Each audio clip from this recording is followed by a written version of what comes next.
As I'm sat just outside of the doors of Durin right now, in front of the black pool, it kind of makes me reflect back on my previous discussions I've had on this channel about the legendary servers, and perhaps makes me reflect on what I would now do with my time had I had both options presented to me. Again, a classic server or a legendary server. And to be honest, if you'd have asked me a few months ago, I've even made videos of this on the channel, I would have pushed every new player towards a legendary server, just purely because the population's great, the content is then drip fed to you, you've got loads of people around you that you can ask questions to.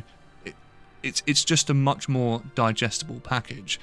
The issue, and probably the most prominent thought that I've had bringing this video to you guys, is the fact that the way that my brain works is I really enjoy progression.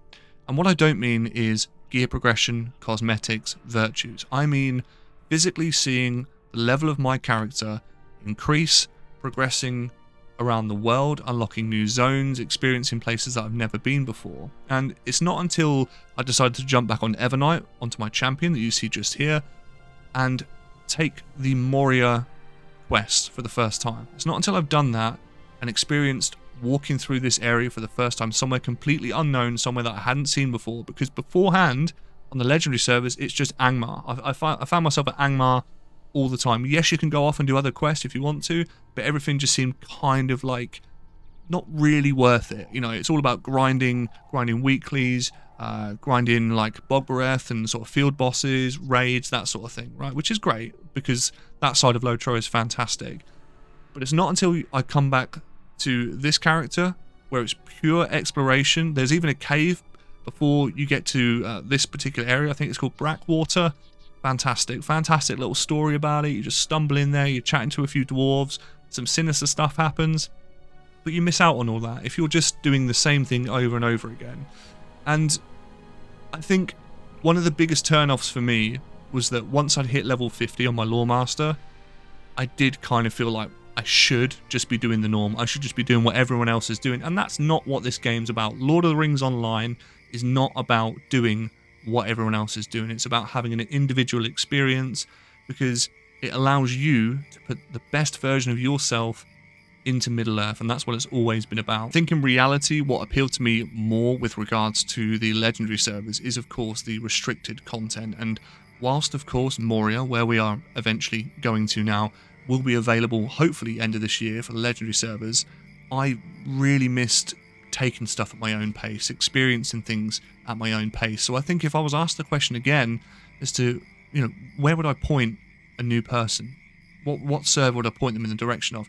I think it would have to be a classic server. There are a couple of things that add to that. It's, of course, you're not paying for a VIP subscription to just play the game. So if you want to experience a legendary server, you have to part with a minimum, I think it's £9 to £10 a month here in the UK, whereas you can jump into Evernight, for example, for completely free. Yes, you can subscribe if you want to for a few added benefits, but you can jump in, explore the game, all the way up to, I think it's like level 90, 95 is the quest that you've got available to you, and then of course you can then purchase more content on top of that if you're having a good time to get to 150. There are some people that love that. They take Lord of the Rings Online incredibly slow. I'm talking every quest, every deed, and a lot of people say, what's the rush? I completely agree.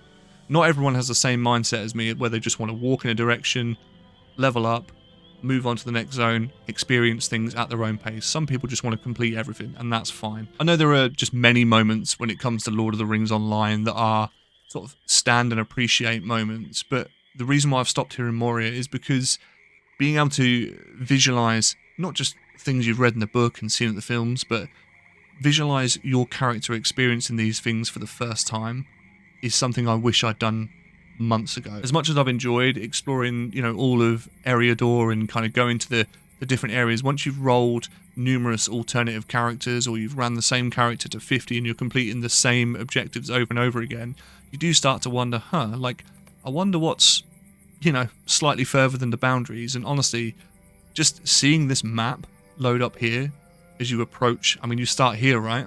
Just behind me, just here, and winding down to go towards the doors of Durin is just incredible. And you get to see so many different sites and talk to so many different NPCs on the way, and these experiences are definitely what makes me make this video. I think Lord of the Rings is definitely best served at your own pace, because the last thing that you want to feel as a new player is restricted. And I get it, that's what a legendary server is, right? It is at its very core restricted. It's drip fed content.